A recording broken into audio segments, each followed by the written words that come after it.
today we're going to try to cover chapters 10 and 11. And remember where we left off last time with the flood. The flood waters subsided.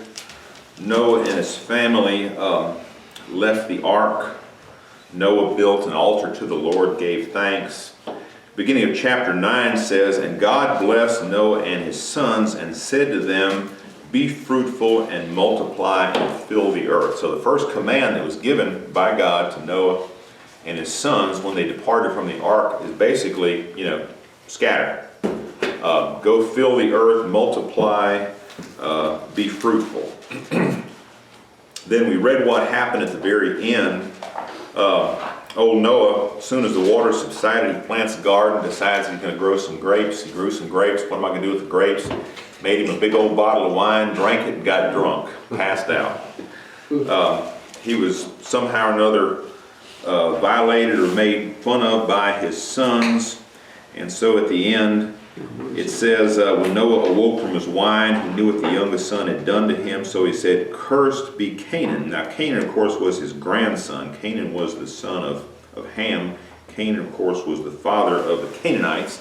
And the Canaanites were those who ultimately inhabited the land of Canaan, which was Israel before Abraham came over. And of course the Canaanites, after the sojourn, after Jacob and his family left the promised land, they went down into Egypt for 400 years. When they came back, Canaan, the land of Canaan, was overrun by the Canaanite people. And as we know, they became very evil worshippers of false deities. But he says, "Cursed be Canaan, a servant of servants, he shall be so to his brothers." He also said, "Blessed be the Lord, the God of Shem, and let Canaan be his servant." We talked about that before when it says, "Let Canaan be his servant." The way it was written, I understand, was not that Canaan would be the servant of Shem, but it was basically an admonition. Let Canaan be his servant, that is, the servant of the Lord. "And may God enlarge Japheth," which is good news for us because I suspect all of us are Japhethites, right? We are the sons of and daughters of Europeans. So it says, and blessed, and God says, "May God enlarge Japheth and let him dwell in the tents of Shem." And we talked about that last time. That's a very profound blessing because we, the Japhethites, do dwell in the tents of Shem, being what? Well, the Shemites, or the Semitic people, the Jews, and after they refused to accept Jesus Christ as their Messiah, they went the wrong way, and we, the Japhethites, the Gentiles, if you will, are the ones who became the Christians. And so we as the Japhethites, the Gentiles, we dwell in the tents of Shem, that is, the dwelling place that God intended for Shem. That is, we dwell in the shelter of his presence. And let Canaan, there's again that admonition, let Canaan be his servant, that is, the servant of the Lord. And so Noah lived 350 years after the flood, and he died. So he lived a good long time, and you can see from the chart there that Noah, if my calculation is correct, Noah would have been alive at the time that Abraham was born. Abraham outlived him, but Abraham would have had the opportunity to meet Noah. He would have had the opportunity to meet Shem. I think Shem outlived him, and may have. We'll talk about that later on. All right, so in chapters 10 and 11, we're talking about what happened after the flood. Sometimes chapter 10 is referred to as the Hall of the Nations, or the exposition of the nations, because it tells the story about how these various nations were formed. Chapter 11 begins with the story of the confusion of languages at the time of the construction of the Tower of Babel, or Babel, whichever you prefer. If you look at chapter 11, verses 1 through 9, you'll see that's the story of the Tower of Babel, and we'll read about that.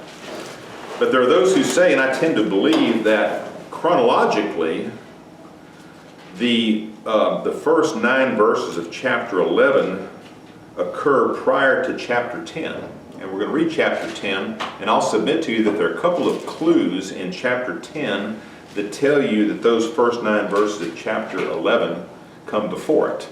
And I want you to keep your eyes and your ears open so you can perceive what those clues are. So can we read 11 first? No. That would be cheating. It's easier to read than 10. Yeah, that's what I was It's put in this order for a purpose, and we're going to follow along. But nevertheless, I think you'll see and you'll pick it up if you're careful. If not, you're going to point it out. If not, no, I'm going to mark it on your permanent record. Must be the shirt. No new shirts for you. I've got a lot of comments on this shirt, and she's the one who picked it out. So you can tell everybody where you Told she did well. That is a nice shirt. All right. All shirts aside, chapter. Maybe you better bring him an apple next time. Yeah, next time you need to try to improve my disposition, I won't be so tough. But Okay. we are where we are today. I'll tell you what would have went good with it, some overall. Smoke rolls? All right, there you go. They need to be washed and wear overalls. They don't have to go out to. Because you do so much laundry? That's right.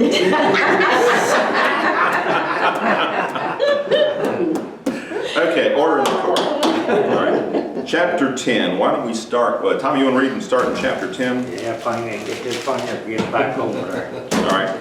There's a lot of difficult to pronounce names in this chapter 10. You don't have to read them. You can just say the Okay. first letter if you want to. We'll talk about it. Call a wheelbarrow and roll over. That's what I was. Now these are the generations of sons of Noah, Shem, and Ham, and Japheth. And unto them were the sons born after the flood. All right, pause right there just a second. I think this is significant. It says these are the records of the sons of Noah, Shem, Ham, and Japheth, who went out and they basically filled the earth. All the peoples of the earth today are sons of Shem, Ham, and Japheth. I read something very interesting about history in general. It is said that essentially every ancient culture on the face of the earth has some component that deals with the flood. Not just the Asians, not just the Europeans, but even if you come over to the Native American Indians, okay, they have in their history, in their customs, a flood, okay? The Central Americans, the South Americans even have in their ancient cultures a story about in the beginning there was a flood and the all-powerful, the deity saved either one man or one family, and that was the beginning of the earth that came after a flood. And you think, wow, that's pretty interesting. But if the Bible is true, which I do believe it is so, if everyone is a child of Shem, Ham, and Japheth, well, naturally they would have told that story, wouldn't they? Yes. About how the earth became evil, how God became angry with them. God caused the flood to come. They were saved by the power of God from the flood, and they were the ones who repeopled the earth. Yes, sir? But the world tries to use it backwards. Yeah, The Christianity that's right. That's right. is taking it from all these others. That's right. There's a very, very old account. I think it's called the Epic of Gilgamesh. And it's an ancient Sumerian tale. It's probably one of the oldest recorded accounts of the flood. And Gilgamesh was the guy who was saved. He takes the place of Noah. And that was written down many thousands of years ago. And just like Kenny said, what modern science says is that is an older story than was written by Noah. Therefore, when Noah wrote, when Moses wrote down, when he actually penned Genesis, that he was not recounting what God told him. He was copying off this ancient Sumerian record and the tale of Gilgamesh. But I think they just got it wrong. I think they got it backwards. They even say that when they were brought around and brought into Babylon, when they were in there, they said that, I just saw one not too long ago, that's where they got all their ideas when they were in Babylon. They had like the Tower of Babel, they had this big tall building there within Babylon, and that's where they all got their ideas to write this story Yeah, about. Oh, yeah. And they had floods there, along the Nile. Uh-huh. And that's where they have figured, these guys, smart guys, have figured out where it all came from. Yeah. All right, Tommy, read on verse 2. I'm gonna pass on. All right. Chicken, okay, go ahead. You can. Roy? I'll lead off as to, All right. You can't pass. Joanne? okay, man up, Joanne. Man, All right, I'll try, I'll slaughter it, but I'll try. The sons of Japheth, Gobir, and Magog, and Medad, and Javan, and Tubal, and Meshach, and Tyrus. And the sons of Gobir, Ashkenaz, Repha, and Tugarth. Okay. And the sons of Javan, Elijah, and Tarshish, Kittim, and Dadamin. All right, pause right there just a second. Some of these names we recognize. For example, Magog is referred to, Magog is thought to be in the north, maybe as far as Russia. Tarshish, what do you remember about Tarshish? turning west. No, that was Tarsus. Tarshish. Close. Where's Tarshish? Isn't it on the Mediterranean? As far west, it's probably as far over as Spain. But who went to Tarshish? Paul. Well, he was Saul of Tarsus. I know, but But on he one of went his there. trips. He went over that he- one of direction. his- But who else went there? He was told to go to Nineveh, and he wound up going to Oh, Jonah. Jonah. Okay. Jonah. So Tarshish is the opposite direction of Nineveh. Remember, God says, go to Nineveh and preach. He went And over. Jonah says, I'm going to Tarshish. And that's where he took off, which is thought to be one of the port cities on the Mediterranean near Spain. Okay. The problem is that people keep changing the names of all those Yeah. places over the centuries. Yeah, they do. Sure did. Okay. Read on, verse 5. By these were the isles of the Gentiles divided in their lands, every one after his tongue, after their families in their nations. Okay, what do you see in verse 5? Maritime peoples. Is what? That's borders. Spread out to the territory by the. A couple of things in verse 5. First, this is the first reference to Gentiles. It's sometimes translated as the nations, but this is the first reference to the Gentiles. And of course, how the Bible treats the Gentiles are anyone other than the Jews are the Gentiles. Which is our second one. Each of them had their own language, Meaning what? meaning that the Tower of Babel's already occurred. Aha. That's But wait a minute, which one do you Yeah. get Gentiles from? The Maritime people? nations. From the coastlands of the nations. I don't have that in I don't mind. have By that. their, I have It says maritime by their peoples. clans within their nations. Yeah. Yeah. Yeah. Some of the translations are nations, some are peoples, but the word that's used there is Gentiles, which kind of carries through, which is anyone other than a Jew. And as Wanda pointed out, so Wanda gets the star today. One of the stars that says,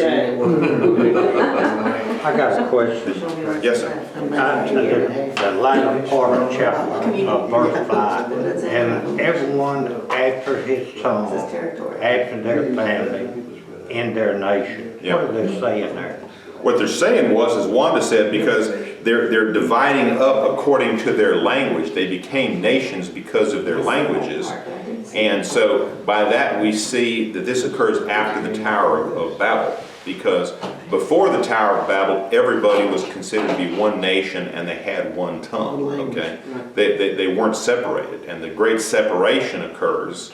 It says the world was separated as a result of what happened at the Tower of Babel. In other words, God gave the bricklayers a certain language, and He gave the mixers of the mortar a certain language, and He gave the architects a certain language. None of the builders of the tower and the carpenters, none of them could communicate with each other. So what? Because they couldn't, their differences were so profound, they just separated. We're going to talk more about that later on. That's what you up against today, trying Yeah. to do That's construction. right. And that's the source of all those union contracts. That's right. Exactly. All right.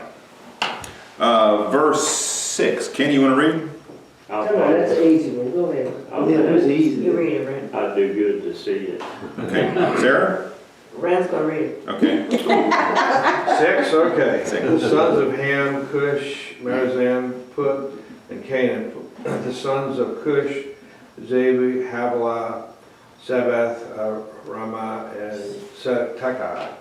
the sons of Ramah, Sheba, and Dedan. All right, pause right there. All right, so the Hamites, the Shem, Ham, and Japheth. Ham is the one who was cursed. He's the father of the Canaanites. They're the ones who populated what became the land of Israel. Also, Ham was the father of the Cushites. And again, where was Cush? Which one became the Egypt. hand of Israel, you said? Near Egypt. Right here. What did you say first? I missed that too. Ham was, excuse me, Canaan was the son of Ham. Okay, Ham was the cursed one. So Canaan is the father of the Canaanites. We're going to see who all the Canaanite peoples were later on. But they were the ones who populated what was the promised land, all right, the land that was Israel. Okay, those are the Canaanite people. Ham was also the father of the Cushites, and the Cushites were, Cush was referred to as Ethiopia. So they were the Ethiopians, and it's also thought that they were also, come on in, Scott. You're in the right place. Where's my wife? She went to look for you and haven't seen her. You caught us, everybody know Scott? Yep. All right, have a seat. I don't know where she went after that. So we're in, so you can catch up with this if you care to. We're shortly after the flood. We're in Genesis chapter 10. We're talking about what happened after the waters subsided and the earth was populated. So we're talking about in verse 6, the sons of Ham were Cush and Canaan. And again, Ham was the father of the Cushites. Cush was another name for Ethiopia and that area. And it's also said that some of the Hamites were also the Egyptians, as we'll read on. Okay, read on, Warren, verse 7. Or I'm sorry, verse 8. Cush was the father of Nimrod, who grew to be the mighty warrior of the earth. He was a mighty hunter before the Lord. That is why it is said, like Nimrod, a mighty hunter before the Lord. All right, pause right there. Nimrod is a very important character. It is said that Nimrod could very well have been the leader or the one who was supervising the construction of the Tower of Babel. Okay? Nimrod was a Cushite. And it says, Nimrod was a mighty hunter before the Lord. That almost sounds like that God revered him or respected him.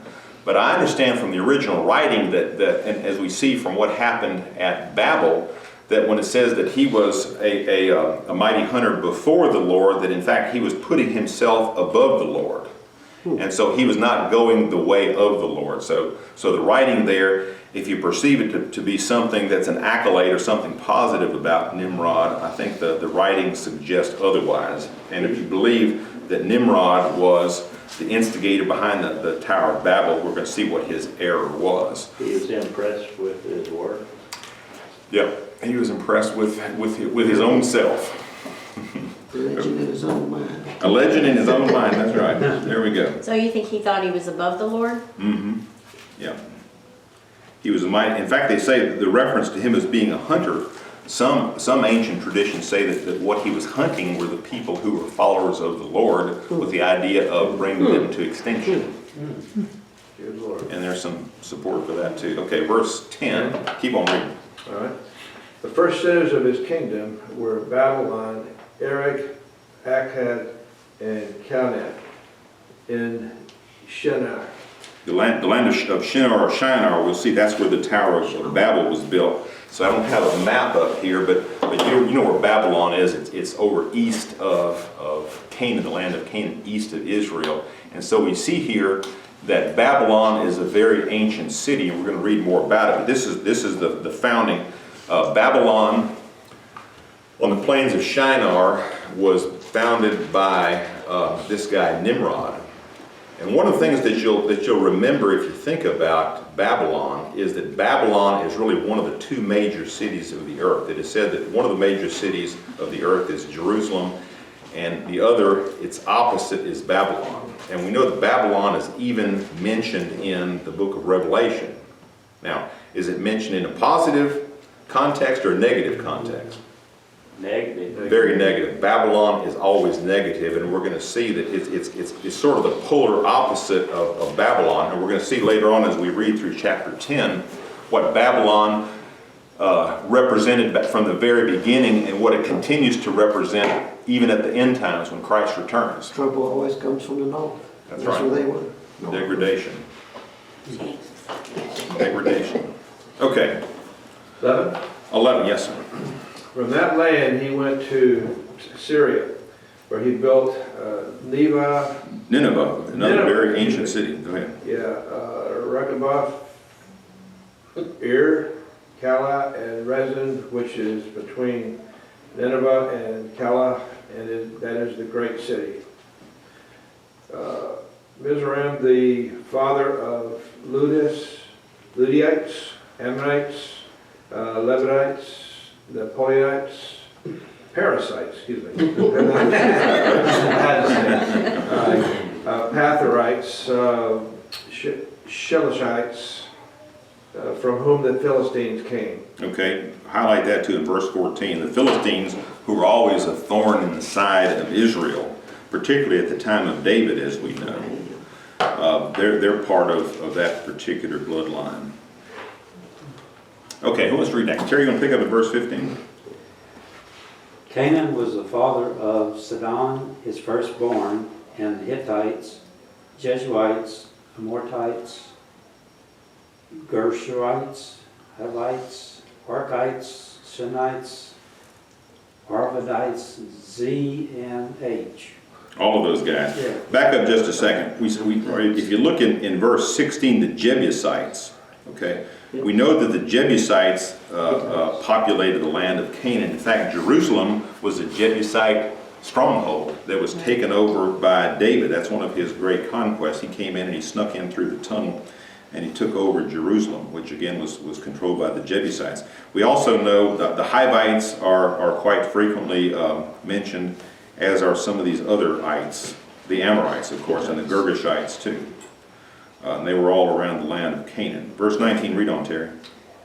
Later, the Canaanite clans scattered, and the borders of Canaan reached from Sidon toward Gerar and as far as Gaza, Yeah. and then towards the Sodom, Gomorrah, Ahmed, and Zebulun, as far as Lasha. All right, pause right there.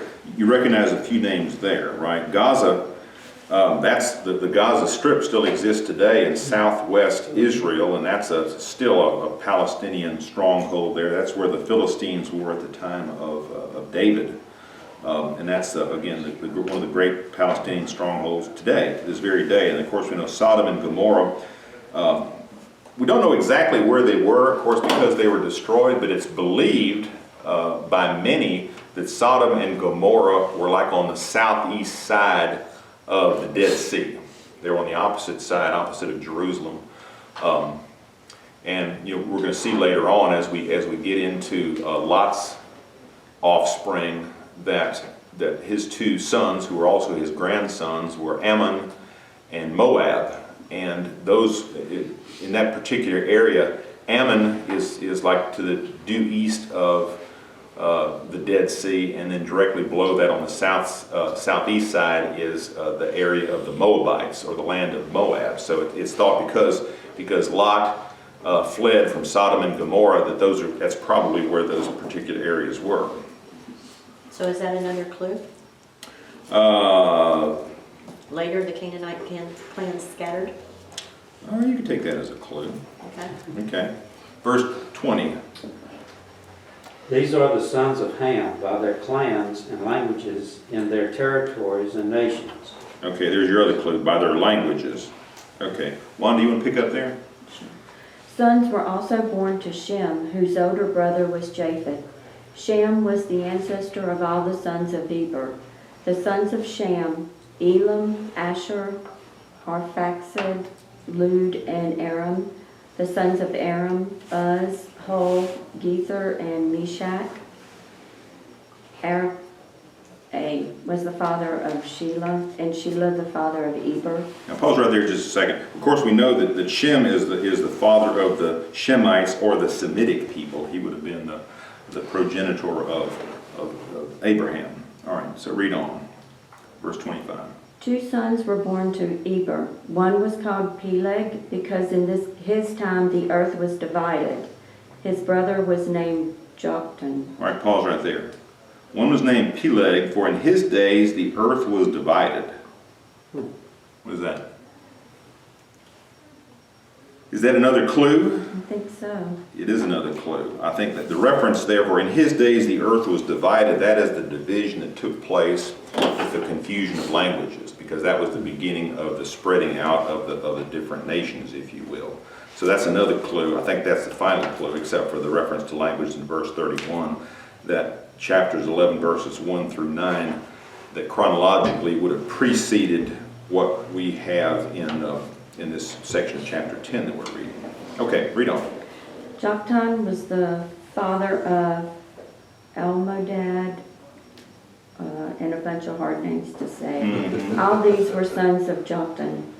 The region where they lived stretched from Nisha towards Sephor in the eastern hill country. These are the sons of Shem by their clans and languages in their territories and nations. Okay, so there's your final clue, that they were separated because on the basis of their languages. These are the clans of Noah's sons according to their lines of descent within their nations. From these the nations spread out over the earth after the flood. Okay. All right, so chapter 11 then is a story with which we're familiar, but let's see if we can get the real significance out of that. Again, when you read over this section about the Tower of Babel, remember that this is Babylon. This is the beginning of Babylon. And what we have here in these first few verses of chapter 11, I think, are representative of the spirit of Babylon. And it's the spirit of Babylon that continues to persist into the book of Revelation and will exist at the end time, which is always condemned by God as being the worst of the worst, if you will. Brother Ken. Is this when supposedly the continents moved away from one another? I don't think so. I don't think this is a separation of continents. I think some of that may have occurred at the time of the flood. I think the moving around that we have here is the dispersal, if you will, of the various peoples and groups on the basis of their languages that were different. All right, chapter 11, verse 1, Brother Kenny. Now the whole world had one language and a common speech. As men moved eastward, they found a plain in Shinar and settled there. Pause right there just a second. There's an interesting reference there. As they journeyed to the east, it is always said, or it is frequently said in the scriptures, I want us to make sure that we follow it as we study the book of Genesis, that as people traveled to the east, they were moving away from God. We talked about this a little bit before, that the movement eastward is considered to be away from God, whereas movement westward is symbolic of movement towards God. And where have we seen that played out before? I don't know, but King James says journey from the east. Well, I think it says they journeyed east. It would have been a journey east. But anyway, the journey westward, the journey eastward going away from God, we can get, but the journey westward going back to God, where do we see that played out metaphorically? Thinking about the exile, maybe. Yeah, in the exile, when the children of Israel, they were in Egypt, right? And Israel's over here. So the shortest distance between 2 points would have been a straight line. So God could have taken them from Egypt directly into the promised land. They would have been going into the promised land from the west to the east, but going to the east is said to be going away from God. But as Scott pointed out, what actually happened is God brought them around to the eastern side of Jordan, and so when they traveled, when they did their homecoming, if you will, they were traveling from the east to the west. They crossed over the Jordan River from the east to the west. So that's a good point. What's another symbol we have of that very premise? Have you ever noticed that when people are buried, they're facing the east? Yeah. They used to do that. They used to do that religiously back in the Middle Ages, for sure. But that I think comes from the layout of the tabernacle. Remember how the tabernacle was set up? That the doors of the tabernacle always face to the east, and if you drew a diagram of the tabernacle, the entrance would be on the east side, so going into the tabernacle, you go from the east to the west, okay? You'd encounter the sacrificial altar, you'd encounter the brazen laver, then you'd encounter the tent, which is the internal portion that you enter into the holy place, and then you had the veil that separated the holy place from the Holy of Holies, and the veil is facing to the east. And what's on the veil? The cherubim. The cherubim. All right. And so to get from the holy place to the Holy of Holies, you're going from the east to the west. And it's just like in the Garden of Eden. When God chased Adam and Eve out, he placed the cherubim there as the guard, and they were sent out east of Eden, right? So in other words, to come back, they would have to go from the east to the west. But again, just something symbolic that we can look at and kind of follow through as we continue our Isn't study. Jesus supposed to come through the western gate in the second coming? Through the eastern gate. That's right. He So he'll comes. be heading west. He comes. That's right. He's going to come and he's going to light on the Mount of Olives. It's going to split in half, and he's going to enter into the city of Jerusalem, going from the east heading west. That's right. Because the tabernacle faces. That's right. And the temple. That's right. The temple itself. After the tabernacle, as you know, was a tent that got moved around. We charted, I think, several times how many different times it got moved about. Whenever it was set up, it always had to be that the door had to be facing the east. The veil had to be facing east. The same way that when the temple was built, and you can see the temple right up there, the temple situated the same way. The main entrance to the temple that's built on top of the Temple Mount faces due east towards the Mount of Olives. But didn't Through the Golden the Gate. Israelites have to return from their exiles to the same way? They were That's right, when they came from the sent back Babylonian to go back captivity? to- That's right, they sure would have. They would come the same way from Babylon, heading back west. Good point. Okay. But at this point in time, they were journeying towards the east. They would have been going towards the east, towards the plains of Shinar. All right, verse 3, Kenny, pick up. They said to each other, "Come, let's make bricks and bake them thoroughly." They used brick instead of stone and tar for mortar. Pause right there. That's a significant thing right there. They decided to build, what was in their mind was to build this tower. And so they're going to build this tower out of something. They obviously knew what stone was, but they decided to use bricks for stone rather than building it out of stone itself. What's the metaphorical significance of that? Brick is softer material. Stone was made by God, and bricks, they were going to make. Exactly. That's right. They're going to build this tower not out of anything that God made. They're going to build it out of man-made stuff. That's a very significant thing. So they use bricks. It says they use bricks for stone, and slime or something else for mortar. Mortar would have been a more natural thing that would have turned to stone, but they used some sort of bituminous material, it's thought, to hold their bricks together. All right, verse 4. Then they said, "Come, let us build ourselves a city with a tower that reaches to the heavens, so that we may make a name for ourselves and not be scattered over the face of the whole earth."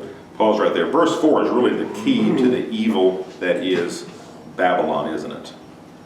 What do you see in verse 4 that would have been perceived as being just absolutely detestable to God? What did God find that was so? They said, "Look what we're going to do. Yeah. We don't need any help." That's right. Let us build for ourselves without consulting God at all. We're gonna build something for ourselves, by ourselves. Make a name for ourselves. That's right. It says, and let us make ourselves a name. But also being scattered over, saying, let's do that so that we cannot be scattered over the ends of the earth, which is directly Opposite of what God told them to do. going against what God's wishes were with Noah. Exactly right. Exactly right. God says, go forth, populate the earth, be plentiful, multiply, and what does Nimrod say here at the time of Babylon? He says, no, we're going to stay together. We're not going to scatter. We're going to stay here. It says we're going to build a name. We're going to make a name for ourselves. We're going to build a tower whose top will reach into heaven. What do you make of that? Trying to get to heaven their own way. That's right. And that's that's been a theme all along. People trying to make their own way to heaven, get to heaven on the base of their own works. And that has been a problem. We're going to see that throughout Genesis, throughout the Old Testament, throughout the New Testament. That has always been man's way that began at Babylon, that he is going to make his own way to heaven. He's got the ability to fix himself. He can do things right. He can make for himself a way into heaven. In fact, what it says, basically they're saying is they're going to make their own heaven with their own hands and through their own labor. And of course, that is absolutely detestable to God. It was an abomination back then. It will be an abomination until the end of time, until Christ returns. And even in the Revelation, this city of Babylon, it's really the spirit of Babylon that God is railing against. The spirit of Babylon is that, man, you can fix yourself, that you can cure yourself, that you can make your own way into heaven. God says, no, it just doesn't work that way. Okay. Jack, you want to pick up from there? What verse? 5. But the Lord came down to see the city and the tower that the men were building. The Lord said. And Paul's right there.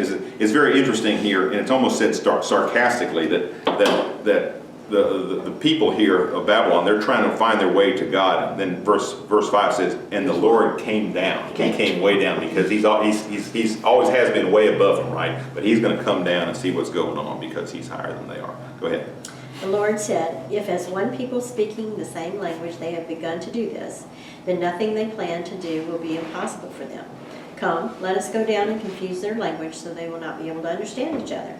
So the Lord scattered them from there over all the earth, and they stopped building the city. That is why it is called Babel, because the Lord confused the language of the whole world. From there, the Lord scattered them over the face of the whole earth. So there, he accomplished there in verse 9 what he had instructed Noah to do at the beginning of chapter 9, verse 1. Now, let's go back and look at verse 6. It says, and the Lord said, behold, they are one people, and they all have the same language. And this is what they began to do. Now, nothing which they purposed to do will be impossible for them. You think God was intimidated by them and what they were doing at the time? Is that why he confused the language? Yeah. Why does he say that? It says, and this is what they began, and now nothing which they purpose to do will be impossible for them. What's he saying there? What do you think his concern was at that time? I don't know, I was going to ask you the same thing. Anybody have an idea? Well, my thought was that, no, God was not intimidated by what they were doing. He was not concerned they were going to be able to make their own way into heaven. But what he was concerned is that they would be so built up, so pumped up by what they did, that they would never find their way back. And they would think in their own minds that nothing was impossible for them. You see, they would become the victim of their own error. Just pride. That's right. They would be totally consumed by their own pride, which is, God was exactly right that when people get into this spot, that's where they fall. They would be worse than what the people were who were living at the time of the flood. Mm-hmm. Yeah, that's exactly right. And we see in this was the beginning. This was the first tower that was built, and I think we see almost throughout history that the building of towers has almost always been a symbol of man's pride. His way of saying, look at me and what I've accomplished. And I wrote down on the board, I think it's Proverbs 18:10, what the Lord says about towers. It says, the name of the Lord should be our strong tower. If we're looking for protection, if we're looking for a place of refuge, we should be running to him as opposed to what? Doing what these folks did right here, trying to build their own tower, their own means of protection, their own means of salvation. That's again a manifestation of the pride of man and the error that man has fallen into. As we close here, we're just about out of time, but I read something interesting, and you've heard about this before, that basically this curse that was laid upon mankind at the time of the Tower of Babel with the confusion of tongues, that particular scenario was reversed by a New Testament event. And what was it? Remember on Pentecost? Even though you had diverse people there, when the Word of God came and was spoken, everybody understood it. And so that's a manifestation. When God speaks, when God wants His Word to be heard, miraculous things will happen, that everybody will basically be of the same language if we're all seeking after God at the same time. Okay, we're out of time. Any comments on this before we go? All I think about is Jerry Jones and his big football stadium. That's certainly his tower. He sure built a memorial to himself there. But hey, you see those every big city has its own tower. And there's some guy somewhere who claims, look what I did. I got the tallest tower around. Yeah, we got one in control here. He's building in the tower. Yes, indeed.